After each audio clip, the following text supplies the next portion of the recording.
ఈరోజు అంటే 2024 నవంబర్ 15వ తేదీ యొక్క వేరు న్యూస్ పేపర్స్ అంటే Telugu English news papers and వాటిలో వచ్చినటువంటి current affairs and current related general studies గురించి ఒకసారి మనం చూద్దాం. ఈరోజు ప్రధానంగా హిందూ న్యూస్ పేపర్ కాదు, అన్ని న్యూస్ పేపర్లో కూడా DRDO announces successful trials of Pinaka rocket system అనే విషయం గురించి, అంటే పినాకా రాకెట్ సిస్టమ్ గురించి కొన్ని డీటెయిల్స్ ఇవ్వడం జరిగింది. అంటే డిఆర్డిఓ నిన్న పినాకా రాకెట్ సిస్టమ్ని పరీక్షించడం జరిగింది.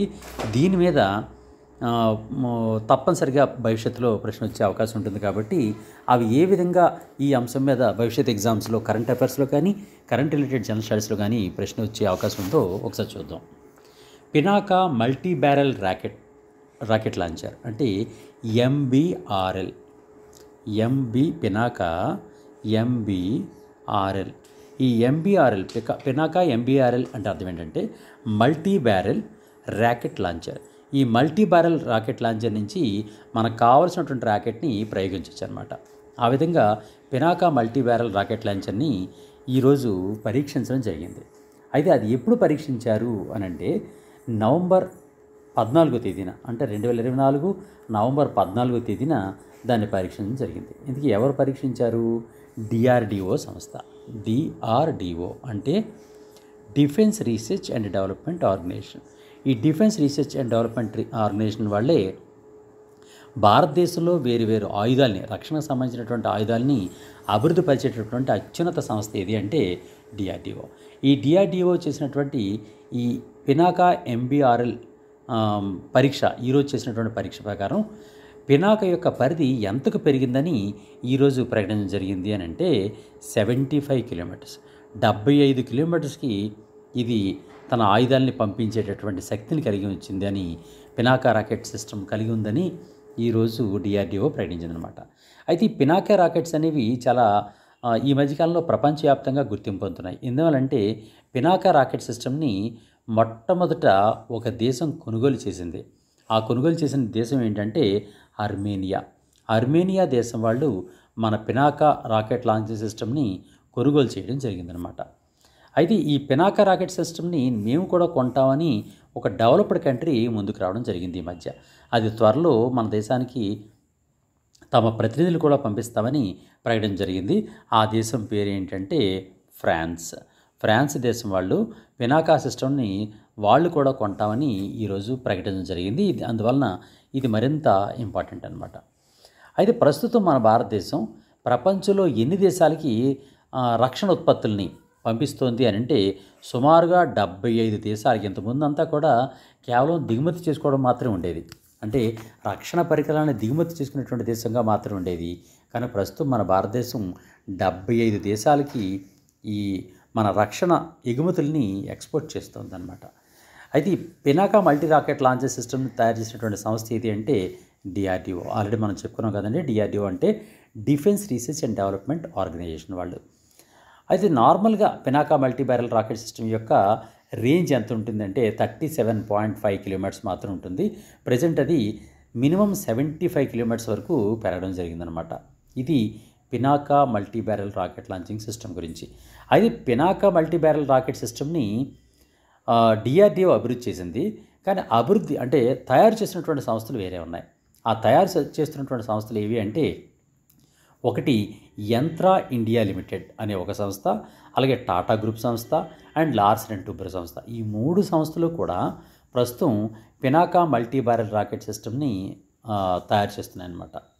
అయితే పినాకాలో వేరు వేరియంట్స్ ఉన్నాయి, డిఫరెంట్ వేరియంట్స్. ఇంచుమించుగా 4 వేరియంట్స్ ఉన్నాయి. ఈ 4 వేరియంట్లలో మొట్టమొదటి వేరియంట్ ఏంటి అంటే పినాకా MKI.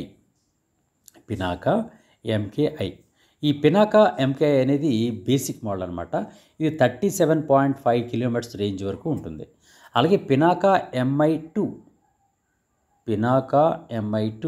ఈ 2 అనేది 90 కిలోమీటర్స్ వరకు రేంజ్ ఉంటుంది. పినాకా MK3 ఈ 3 120 కిలోమీటర్స్ వరకు పరిధి ఉంటుందని భావిస్తున్నారు. అది ఇంకా డెవలపింగ్ కండిషన్లో మాత్రం ఉంది. అలాగే పినాకా MKER అనేది కూడా ఇంకోటి ఉంది, అది కూడా అభివృద్ధి దశలో ఉంది. అది 300 కిలోమీటర్స్ రేంజ్ వరకు ఉందన్నమాట. ప్రస్తుతం మనం నేర్చుకోవాల్సిన ఏంటంటే 4 పినాకాలు ఉన్నాయి. Pinaka MK1, Pinaka MK2, Pinaka MK3, Pinaka MKER. వీటిలో పినాకా MK1, పినాకా MK2 మాత్రమే ఆల్రెడీ ఆర్మీ యూటిలైజ్ చేస్తుంది. పినాకా MK3 అండ్ పినాకా MKERలను ఇంకా అభివృద్ధి దశలోనే ప్రస్తుతం ఉన్నాయన్నమాట. ఇది మనం నేర్చుకోవాల్సింది. అసలు దీనికి పినాకా అని పేరు పెట్టిన కారణం ఏంటి అంటే, పినాకా అంటే మహాదేవుడి యొక్క ఆయుధం అనమాట. పినాకా అంటే పినాకపాణి అంటారు మహాదేవుణ్ణి, అంటే శివుణ్ణి. ఆ శివుడి యొక్క విల్లు, ఆ విల్లు పేరు పినాకా అనమాట. అందువల్ల ఆ పేరుని, అంటే శివుడి యొక్క విల్లు పేరుని ఈ Pinaka multi barrel rocket launching సిస్టమ్కి పెట్టడం జరిగింది. ఇది పినాకాకి సంబంధించినటువంటి ప్రధాన అంశాలు. నెక్స్ట్ మరొక అంశం ఏంటంటే, ఈరోజు ప్రధానంగా వచ్చినటువంటి అత్యంత ప్రధానమైనటువంటి అంశం ఏంటంటే, Ramakrishna Raju elected as deputy speaker. అంటే మన రఘురామకృష్ణరాజు గారు, ఆంధ్రప్రదేశ్లో రఘురామకృష్ణరాజు గారు ఈరోజు డిప్యూటీ స్పీకర్గా పదవి స్వీకరించడం జరిగిందనమాట. దాని మీద కూడా భవిష్యత్ ఎగ్జామ్స్లో తప్పనిసరిగా ఆంధ్రప్రదేశ్లో అయితే తప్పనిసరిగా ఈ ప్రశ్న వస్తుంది. అది ప్రశ్న ఎలా వస్తుందంటే, ఆంధ్రప్రదేశ్ అసెంబ్లీ నూతన డిప్యూటీ స్పీకర్గా ఇటీవల ఎవరు నియామకం పొందారు అంటే కె రఘురామకృష్ణరాజు గారు. అయితే ఈ కె రఘురామకృష్ణరాజు అయినటువంటి డిప్యూటీ స్పీకర్ అయినటువంటి కె రఘురామకృష్ణరాజు గారు ఏ అసెంబ్లీ నియోజకవర్గం నుంచి అసెంబ్లీకి, ఆంధ్రప్రదేశ్ అసెంబ్లీకి ప్రాతినిధ్యం వహిస్తున్నారు అంటే దిండి నియోజకవర్గం అన్నమాట. ఇప్పుడు ఇదే సందర్భంలో మీకు కొన్ని విషయాలు తెలియజేస్తాను. ఆంధ్రప్రదేశ్లోను తెలంగాణలో ఉన్నటువంటి ప్రధానమైనటువంటి వ్యక్తులు, నాయకులు ఎవరెవరో చెప్తాను. ఫస్ట్ ఆంధ్రప్రదేశ్ యొక్క గవర్నరు ఎస్ అబ్దుల్ నజీర్ గారు. S Abdul Nazeer Andhra Pradesh governor. అలాగే తెలంగాణ గవర్నర్ అంటే సిపి రాధాకృష్ణన్ గారు తెలంగాణ గవర్నర్. అలాగే ఆంధ్రప్రదేశ్లో స్పీకర్ ఎవరంటే చింతకాయల అయ్యనపాత్రుడు గారు. అదే తెలంగాణలో స్పీకర్ ఎవరంటే గడ్డం ప్రసాద్ కుమార్ గారు. అలాగే డిప్యూటీ స్పీకర్, ఇది థర్డ్ స్టేజ్ అనమాట. Deputy speaker Andhra Pradesh deputy speaker ఎవరు అని అంటే రఘురామకృష్ణరాజు గారు, RRR. అదే తెలంగాణలో ఉన్నటువంటి డిప్యూటీ స్పీకర్ అంటే ఎవరు ప్రస్తుతం లేరు, అది ఖాళీగా ఉంది ప్రజెంట్. అలాగే అసెంబ్లీ నాయకుడు ప్రస్తుతం ఆంధ్రప్రదేశ్లో నారా చంద్రబాబు నాయుడు గారు, అలాగే తెలంగాణలో రేవంత్ రెడ్డి గారు. అలాగే ఉప ముఖ్యమంత్రిగా ఆంధ్రప్రదేశ్లో ఉన్నవారు ఎవరంటే పవన్ కళ్యాణ్ గారు, పీకే పవన్ కళ్యాణ్ గారు. ప్రస్తుతం పవన్ కళ్యాణ్ గారు డిప్యూటీ స్పీకర్. ప్రస్తుతం ఆంధ్రప్రదేశ్ డిప్యూటీ స్పీకర్గా ఉన్నారు. మరి తెలంగాణలో ఉప ముఖ్యమంత్రి ఎవరు అంటే మల్లు బట్టి విక్రమార్క గారు. అలాగే ప్రతిపక్ష నాయకుడు ఆంధ్రప్రదేశ్లో అసెంబ్లీలో ప్రతిపక్ష నాయకుడు ఎవరు అంటే ప్రస్తుతం ఎవరికి కూడా ఆ హోదా లేదు. అదే తెలంగాణలో అయితే కేసీఆర్ గారు ప్రస్తుతం ఆ పదవిలో ఉన్నారన్నమాట, అంటే ప్రతిపక్ష నాయకుడి పదవిలో ఉన్నారు.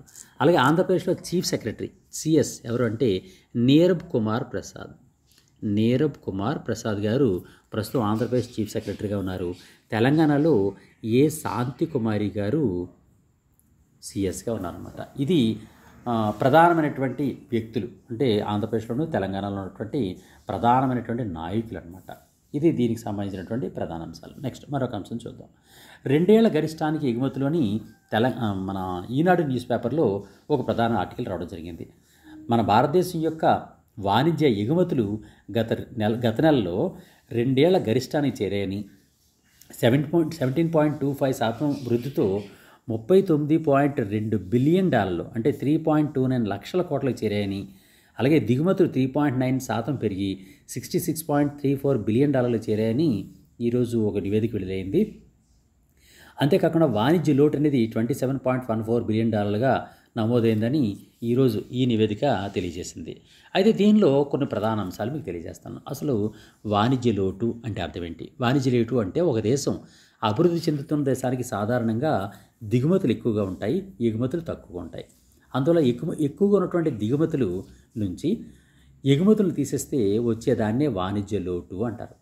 అదే వాణిజ్య మిగులు అంటే ఏదైనా ఒక దేశానికి ఎగుమతులు ఎక్కువగా ఉండి దిగుమతులు తక్కువగా ఉంటే ఎగుమతుల్లోంచి దిగుమతులు తీస్తే దాన్ని వాణిజ్య మిగులు అంటారు.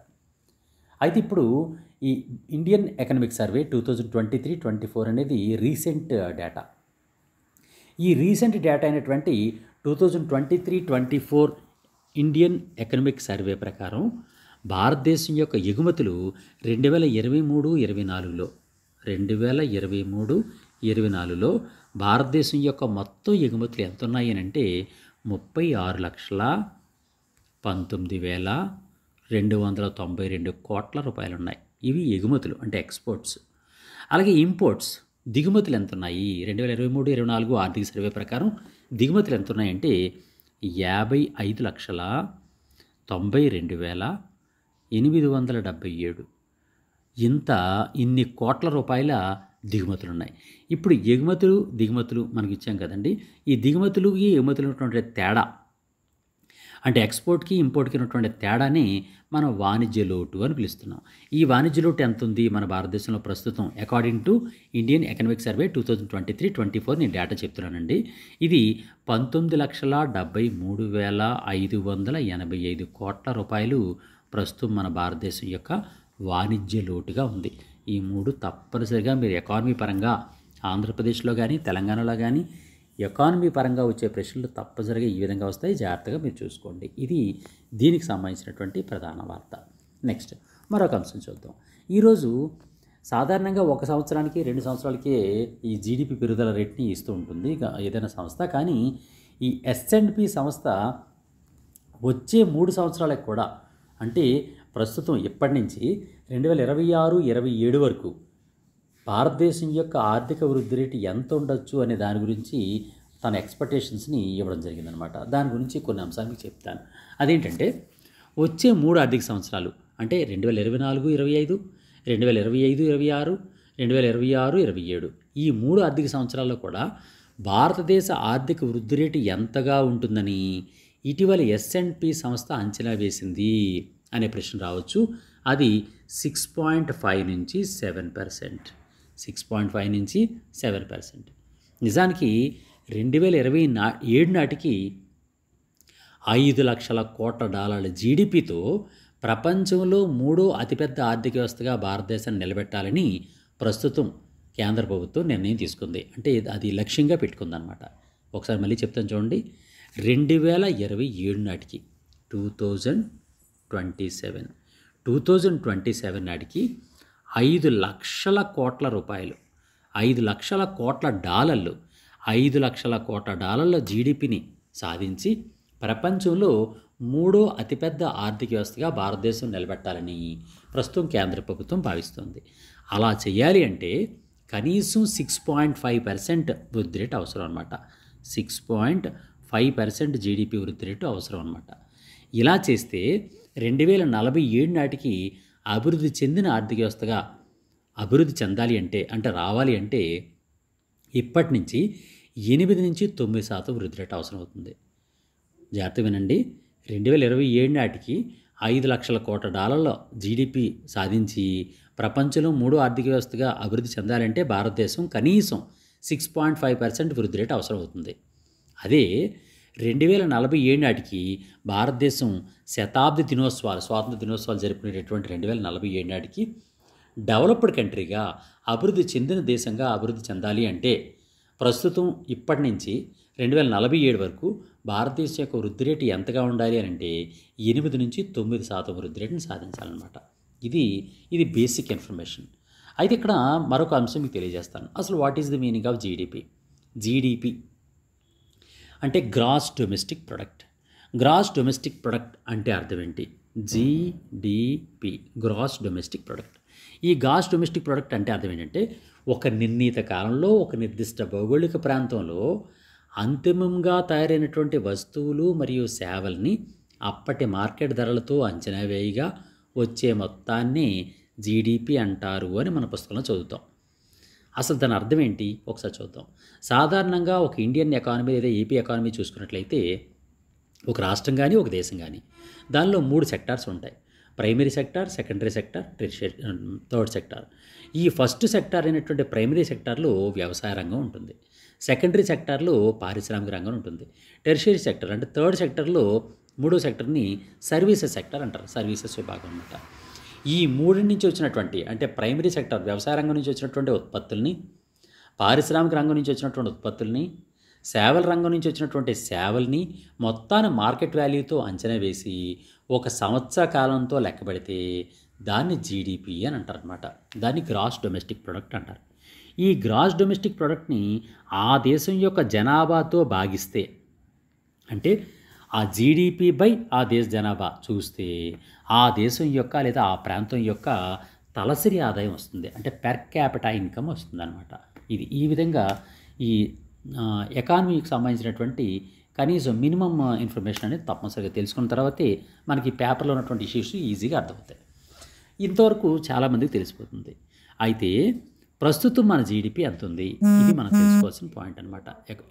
As a group students or competitive exam students we have to know that what is the status or quantity of GDP at present.